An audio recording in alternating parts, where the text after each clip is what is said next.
Hello po. Ginawa ko tong YouTube na to, yung video na to, para dun sa matapang na bully. Ngayon po, pinaghandaan ko po to. Ilang araw po akong nag-training. Tumakbo sa bundok. Lahat po ginawa ko. Ngayon, dun sa bully na yon, gusto kong tignan kung hanggang saan ang tapang niya.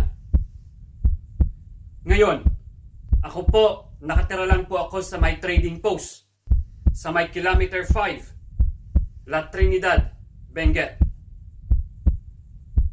Kaya, kung gusto mo, kung lalaki ka talaga, umakyat ka rito, lalaki sa lalaki, walang referee, tayo lang, walang aawat, dalawa lang tayo na magtutuos.